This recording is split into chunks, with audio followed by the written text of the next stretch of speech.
नमस्कार, मैं Vikas Kumar YouTube channel BK the study point पर आप सबका स्वागत करते हैं। आप जानते हैं कि आने वाली परीक्षा जो आगामी परीक्षा है वो काफ़ी नज़दीक आ चुका है, इसलिए अभी हम लोग टेक्स्ट बुक पढ़ने में थोड़ा समय आपका ज़्यादा जाएगा। तो इस समय केवल हमको करना क्या है, क्वेश्चन को सॉल्व करना है। जितना हो सके उतना ज़्यादा क्वेश्चन को सॉल्व करना है। तो हम इसके लिए क्या किए हैं, साइंस का जो टॉपिक वाइज क्वेश्चन है उन सबको लेकर के आए हैं और एक एक टॉपिक में 25, 30, 35 जैसे भी क्वेश्चन है वो सब मैं हर एक टेक्स्ट बुक में लाया हूँ। और ये जो मेरा जहाँ से मैं क्वेश्चन लाया हूँ वो NCERT आधारित क्वेश्चन है। एक कॉस्मॉस है, मतलब कॉस्मॉस जो पब्लिकेशन है, यहाँ से हमने क्वेश्चन को संग्रह किया है। तो हम इसमें क्या है, क्वेश्चन भी पढ़ेंगे जो आपको स्क्रीन पर दिखाई पड़ रही है। तो आप इसको सॉल्व करेंगे, थोड़ा समय दूंगा, रुकूंगा और उसको आप सॉल्व करेंगे और अंत में कमेंट करके बताएंगे कि आपका कितना क्वेश्चन सही हुआ है। ये मेरा पहला वीडियो है, इसलिए थोड़ा इसमें गलतियां हो सकती हैं और जैसे से अगला वीडियो में बताता जाऊंगा इस तरह के, तो उसमें काफ़ी इम्प्रूवमेंट होगा। तो चलिए बिना समय गवाए हम लोग पढ़ते हैं पहला क्वेश्चन क्या है। तो देखिए इसमें पहला क्वेश्चन है लाल रक्त कोशिकाओं। क्या है इसमें, लाल रक्त कोशिकाओं, ये पहला क्वेश्चन आपका है। लाल रक्त कोशिकाओं का निर्माण हमारे शरीर के किस भाग में होता है? पहला है यकृत, हृदय, अस्थिमज्जा या गुर्दा में। तो इसका सही आंसर क्या हो सकता है? इसका सही आंसर है आपका अस्थिमज्जा। आपको हम बता दें, जो शरीर में बड़ी और मोटी हड्डियां होती हैं उनके बीच में एक स्पेस होता है, एक जगह होता है जिसको कि मज्जा गुहा कहा जाता है या मैरो कैविटी कहते हैं। इसी मैरो कैविटी में एक तरल पदार्थ होता है, विशेष प्रकार का पदार्थ होता है वो, जिसको कि क्या बोलते हैं, अस्थि मज्जा कहा जाता है, यानी कि बोन मैरो कहा जाता है। इसी बोन मैरो में लाल रक्त कोशिकाओं का निर्माण होता है, साथ साथ में श्वेत रक्त कोशिकाओं का भी निर्माण होता है, लेकिन लाल रक्त कोशिकाओं का निर्माण अधिकतर होता है, ज़्यादा होता है। तो हमारा इसका आंसर क्या होगा, सी होगा, पहले का सी, अस्थि मज्जा। दूसरा क्वेश्चन है, अस्थि एवं दांत निर्माण हेतु निम्नलिखित में से किनकी आवश्यकता होती है? तो ऑप्शन है सोडियम और पोटेशियम, लौह और कैल्शियम, सोडियम और कैल्शियम, कैल्शियम और मैग्नीशियम। तो आपका आंसर क्या होगा, आप बताइए। तो इसमें जो आंसर है वो क्या है, कैल्शियम और फास्फोरस। आपको हम बता दें, जो शरीर की आपकी अस्थियां हैं यानी कि हड्डियां हैं, हड्डियों को बनाने में दो प्रमुख पदार्थ होते हैं। एक होता है कार्बनिक, दूसरा होता है अकार्बनिक। कार्बनिक पदार्थ में ओसिन नामक प्रोटीन होता है जिसकी मात्रा 38% होता है, यानी 38%। कितना होता है, 38% होता है। और शेष जो 62% होता है इसमें अकार्बनिक पदार्थ होते हैं, और वो जो अकार्बनिक पदार्थ होता है वो कैल्शियम और मैग्नीशियम के फास्फेट होते हैं। हालांकि मैग्नीशियम इसमें ऑप्शन में नहीं है, कैल्शियम है, और यही आपका आंसर होगा, कैल्शियम और फास्फोरस, यानी कि कैल्शियम फास्फेट होता है। तो आपका सही आंसर क्या होगा, डी है, कैल्शियम और फास्फोरस। आपका तीसरा क्वेश्चन देखिए। तीसरा क्वेश्चन है,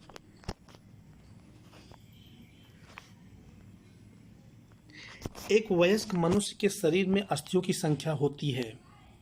ऑप्शन में है 214, बी 206, सी 253, डी अनिश्चित। तो आप देखिए, इसमें आपको मैं थोड़ा सा फिर समझा दूं कि जो नवजात शिशु होते हैं, माने बहुत छोटे होते हैं, उनमें अस्थियों की संख्या 300 होती है। अस्थियों माने हड्डियों की संख्या। जैसे जैसे शिशु बड़ा होता जाता है उसमें से अधिकतर अस्थियां क्या होती हैं, आपस में जुड़ जाती हैं, जुड़कर संख्या में कम होती जाती हैं। जब व्यक्ति वयस्क हो जाता है तो उसमें कुल मिला के 206 अस्थियां बचती हैं। कितनी होती हैं, 206 अस्थियां। इसलिए इसमें आपका आंसर क्या होगा, बी होगा, 206 होता है। अगला क्वेश्चन क्या है आपका, नवजात शिशु में लगभग कितनी अस्थियां होती हैं?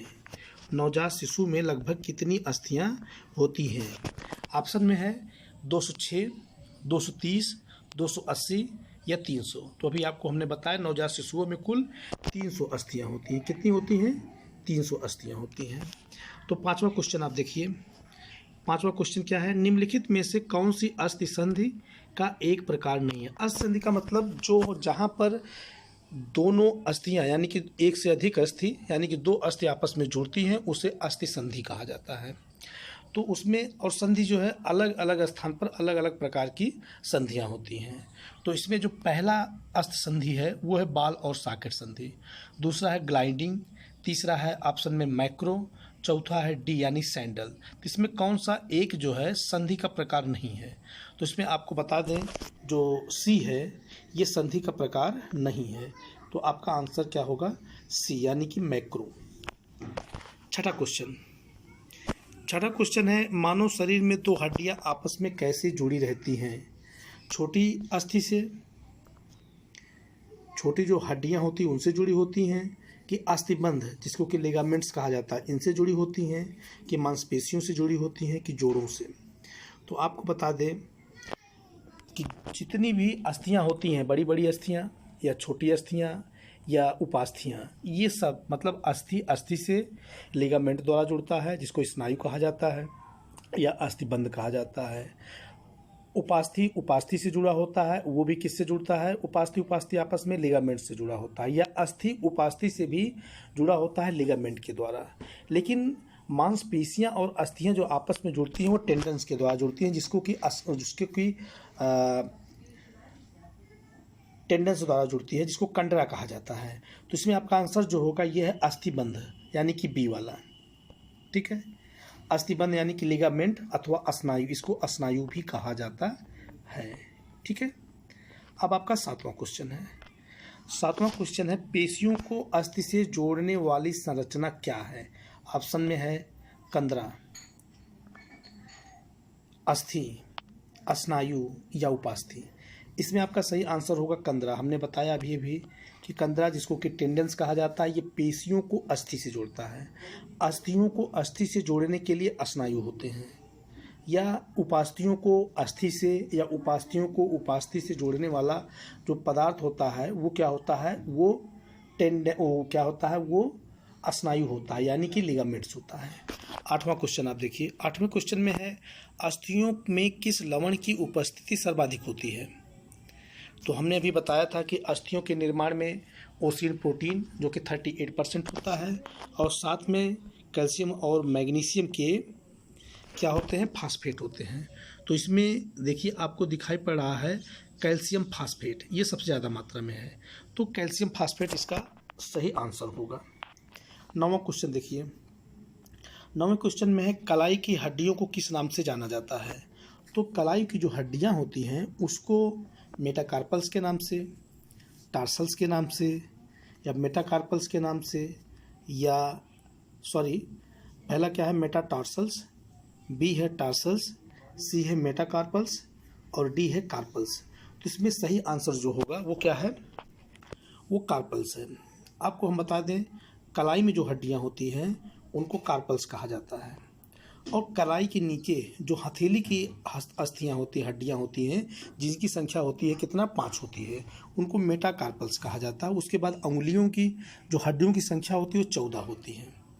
तो मेटाकार्पल्स, कार्पल्स में कुल कितनी हड्डियां होती हैं, एक हाथ में 8 हड्डियां होती हैं, 4 हड्डियां आपस में 2 पंक्तियों में जुड़ी होती हैं। तो इसका सही आंसर क्या हुआ, कार्पल्स। जरूरी है कि आगे पीछे कुछ हम बता दें जिससे कि आपको याद हो जाए। 10वां क्वेश्चन है, 10वें क्वेश्चन में क्या है, हैवर्सियन नलिकाएं और तंत्र कहाँ पाए जाते हैं।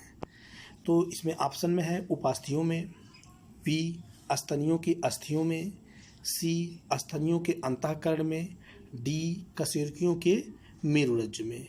तो इसका सही आंसर क्या होगा, इसका सही आंसर है स्तनियों के अस्थियों में यानी कि हड्डियों में पाए जाते हैं। हमने बताया था जो हड्डियां होती हैं बीच में जहाँ पर आपका बोन मैरो होता है वहीं पर ये भी पाई जाती हैं। तो सही आंसर आपका हैवर्सियन नलिकाएं और तंत्र स्तनियों की अस्थियों में पाए जाते हैं। आइए हम 11वां क्वेश्चन पढ़ते हैं। 11वें क्वेश्चन में क्या है, कठोर व्यायाम के समय पेशियों में क्या बनता है। ऑप्शन 1 में है ग्लूकोज से ग्लाइकोजन, बी वसा से प्रोटीन, या सी ग्लूकोज से प्रोटीन, या डी पायरुविक अम्ल से लैक्टिक अम्ल। सही आंसर आपका क्या होगा, सही आंसर है पारुविक अम्ल से लैक्टिक अम्ल, यानी कि डी। आपको बता दें, जब लोग कठिन परिश्रम करते हैं, मेहनत करते हैं, तो शरीर को किसकी आवश्यकता होती है? ऊर्जा की आवश्यकता होती है। ऊर्जा कहाँ से मिलता है? जब ऑक्सीजन कोशिकाओं के पास पहुँचती है और उसका ऑक्सीकरण होता है, तब ऊर्जा निकलती है। लेकिन जब ज़्यादा मेहनत करते हैं तो पर्याप्त मात्रा में ऑक्सीजन की पूर्ति नहीं हो पाती है, इसलिए पूरी ऊर्जा उनको मिल नहीं पाती है। तो जो भी भोज्य पदार्थ का ऑक्सीकरण होता है वो अपूर्ण होता है। इससे क्या होता है? पारुविक अम्ल लैक्टिक अम्ल में कन्वर्ट हो जाता है। चलिए अगला क्वेश्चन देखते हैं। अगला क्वेश्चन क्या है? स्नायु एवं कंडरा का निर्माण किस प्रकार के ऊतकों से होता है? स्नायु एवं कंडरा का निर्माण किस प्रकार के ऊतकों से होता है? ग्रंथिल उपकला, विभाज्य ऊतक, तंतुमय ऊतक या आवरण उपकला? आंसर बताइएगा। तो इसका कितना आंसर है? आपका सी है, माने कि तंतुमय ऊतक। ये फाइबर्स जो है टिश्यूज होते हैं, इससे स्नायु और कंडरा का निर्माण होता है। तो चलिए अगला क्वेश्चन देखते हैं 13 वाला। निम्नलिखित में से कौन हमारे शरीर का सबसे दृढ़ भाग है? दृढ़ भाग माने कठोर, मजबूत। तो इसमें आप देखिए, दंतवलक पहला है ऑप्शन, दूसरा है डेंटिन, तीसरा है सीमेंटम, चौथा है अस्थि। तो इसमें सही आंसर क्या होगा आपका? दंतवलक होगा। दांत के ऊपर जो है, जो टोपी होती है, वो सबसे ज़्यादा मजबूत होती है, दंतवलक। आइए हम 14वां क्वेश्चन देखते हैं।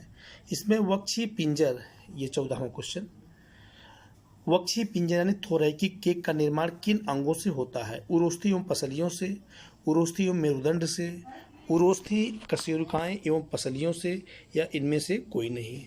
देखिए हम आपको बता दें, जो वक्षीय पंजर होता है यानी कि थोरैकिक केक होता है, जो कि एक कटहरे का निर्माण करता है।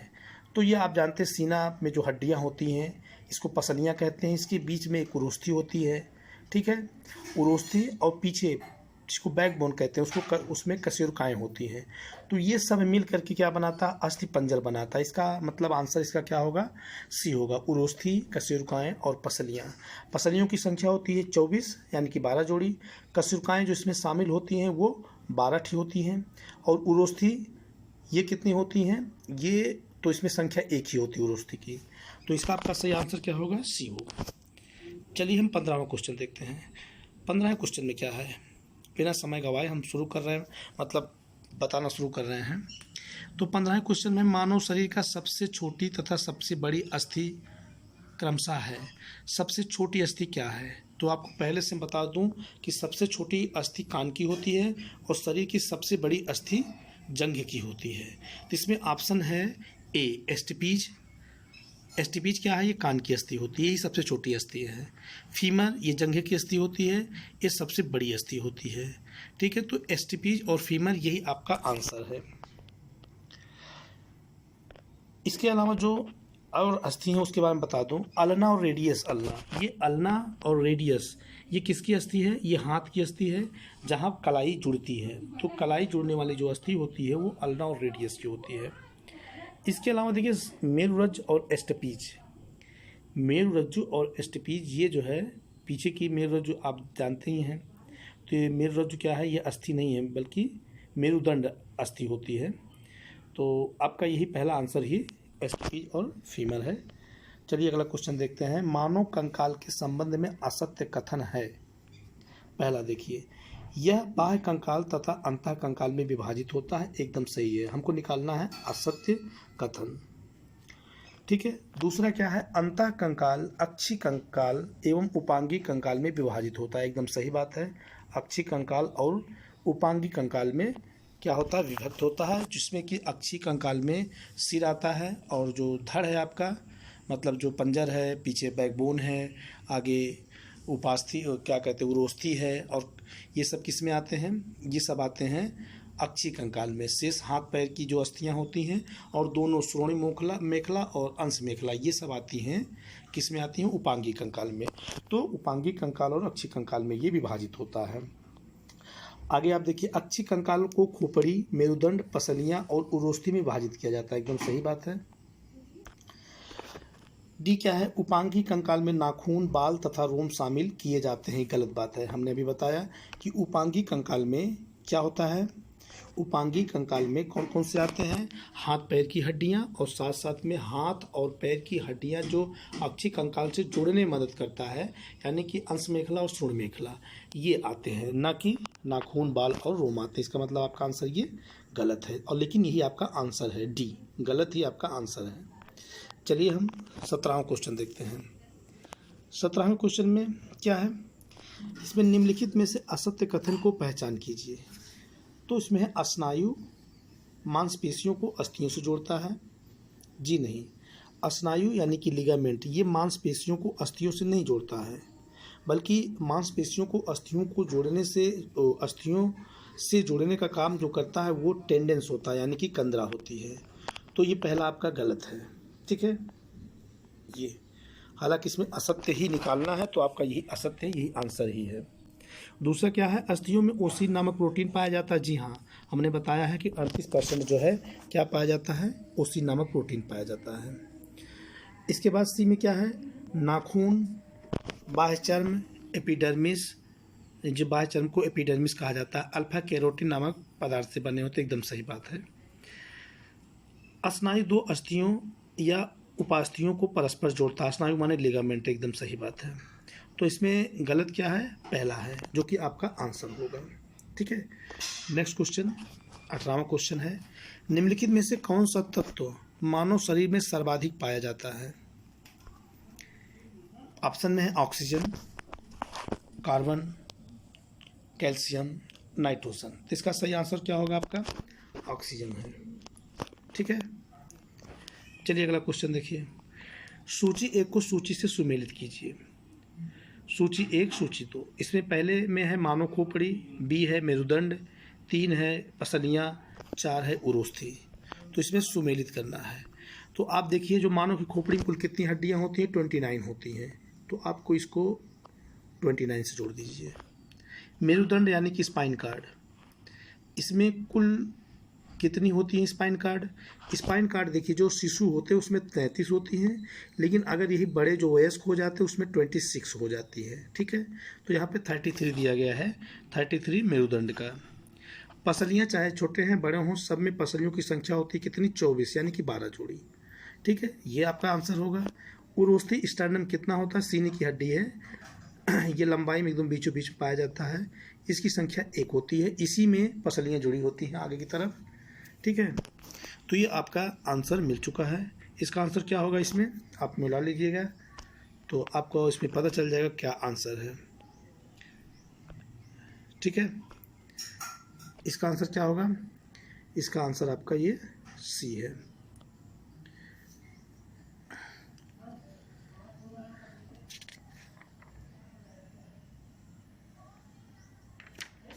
अगला क्वेश्चन देखिए, अस्थि संधियों के विषय में असत्य कथन की पहचान कीजिए।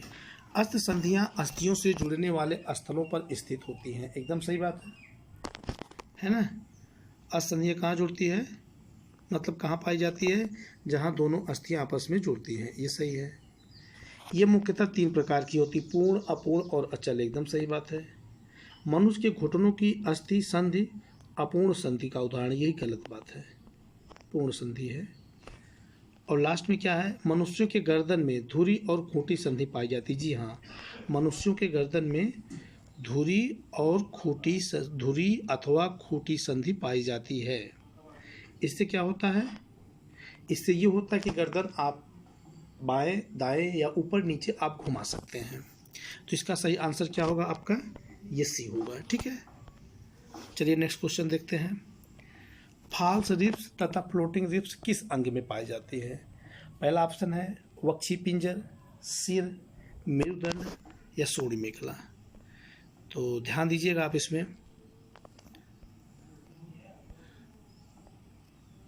ओ यार ये है। तो इसमें आप देखिए फाल्स रिब्स, आपको हम बता दें जो रिब्स होते हैं, जो पसलियां होती हैं, वो सामने किससे जुड़ी होती हैं, एकदम बीचों बीच में जो अस्थि पाई जाती है जिसको उरोस्थी कहा जाता है या स्टर्नम कहा जाता है, इससे जुड़ी होती है। 12 जोड़ी जो पसलियां होती हैं उसमें से शुरू से लेकर के 7 जोड़ी तक को यथार्थ यानी कि सत्य पसलियाँ कहा जाता है। इसके बाद जो पांचों पसलियाँ होती हैं उनको फाल्स यानी कि झूठा पसलियाँ कहते हैं। क्यों? क्योंकि 8, 9, 10, 8 नंबर की, 9 नंबर और 10 नंबर की पसलियाँ 7वीं पसलियों से जुड़ी हुई होती हैं। ठीक है, ये डायरेक्ट स्टर्नम से नहीं जुड़ी होती, इसीलिए इनको फाल्स पसलियाँ कहते हैं।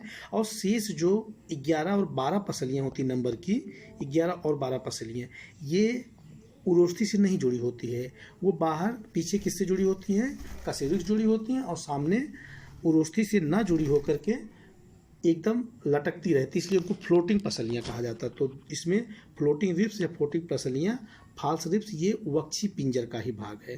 ठीक है, जो पिंजरा बनाता है। नेक्स्ट क्वेश्चन है, सूची 1 को सूची से सुमेलित कीजिए और सूचियों के नीचे दिए गए कोड का उपयोग करके सही उत्तर का चुनाव करिए। आइए अब हम देखते हैं इसका आंसर। देखिए, सूची 1 में उरोस्थी है। उरोस्थी यानी ब्रीस्ट, जिसको कि अभी हमने बताया उरोस्थी को क्या कहा जाता है। उरोस्थी को क्या बोलते हैं? स्टर्नम बोला जाता है। ठीक है, तो ये स्टर्नम यहाँ पर नाम ही मिलाना है, नाम है इसका मतलब। उरोस्थी स्टर्नम ये आपको दिखाई पड़ रहा है 4 नंबर पर, 1 को 4 से जोड़ दीजिए। दूसरा है जत्रुक यानी कि कॉलर बोन। कॉलर बोन को आप क्या कहते हैं? कॉलर बोन को क्लेविकल हड्डी कहा जाता है या हंसुली भी कहते हैं। क्या बोलते हैं इसको? हंसली हड्डी होती है। ये आपके सीने में देखिए सबसे ऊपर हड्डी होती है। तो जत्रुक या कॉलर बोन को हम क्लेविकल से जोड़ देते हैं। ठीक है, क्लेविकल। इसके बाद है आपका कीनैव। क्या है ये? कीनैव यानी कि ये देखिए जानुफलक। ये किससे आप जोड़ेंगे? ये पटेला जो गांठ में होती है, हड्डी होती है, इसको पटेला बोला जाता है। तो आप इससे जोड़ दीजिए। ये पटेला है, ये जत्रुक क्लेविकल है। और आपका स्कंद फलक यानी कि ये शोल्डर ब्लेड होता है। शोल्डर लिखा है, शोल्डर ब्लेड होना चाहिए। शोल्डर ब्लेड यानी कि स्कंद को, इसको स्कैपुला कहा जाता है। स्कैपुला और आपका क्लेविकल दोनों एक साथ जुड़ा होता है। ये अंश मेखला का भाग होता है। तो आप इसको स्कंद फलक को किसे जोड़ देते हैं? स्कैपुला से जोड़ देते हैं। इसका मतलब आपका आंसर कौन सा होगा? आपका आंसर जो है ये आ गया डी। एक मिनट, डी ये। नेक्स्ट क्वेश्चन देखिए आप। नेक्स्ट क्वेश्चन है, मानव कंकाल से संबंधित रोग और उनके लक्षणों का सही सुमेल कीजिए। तो देखिए इसमें है मानव कंकाल से संबंधित रोग एवं उनके लक्षणों का सही सुमेल नहीं है। कौन सा नहीं है इसमें? गठिया रोग, इसको आर्थराइटिस कहते हैं। इसमें जोड़ों में सूजन आना इसमें आता है। एकदम सही बात है, ये आंसर सही है। दूसरा सूखा रोग यानी रिकेट्स, इसमें कैल्शियम व फास्फोरस की कमी से बच्चों में कमजोरी आती है। एकदम ये भी सही बात है। ऑस्टियोपोरोसिस क्या होता है? ये अस्थियों का कमज़ोर होकर भंगूर यानी कि फ्रेजिल हो जाता, टूट जाना हो जाता है। तो ऑस्टियोपोरोसिस में ये होता है, कमज़ोर होकर टूटने लगता है, जिसको ऑस्टियोपोरोसिस कहते हैं। सही बात, ये भी सही है। अगला है टिटैनी यानी इसमें क्या लिखा है? उपास्थि के फटने के कारण चलने में दर्द होता है। ये गलत है। यही जो गलत है यही क्या है? आपका आंसर है टिटैनी। ठीक है, अब अगला क्वेश्चन देखिए। मनुष्य में कितने दांत 2 बार निकलते हैं? 16 दांत, 32 दांत, 4 दांत या 20 दांत?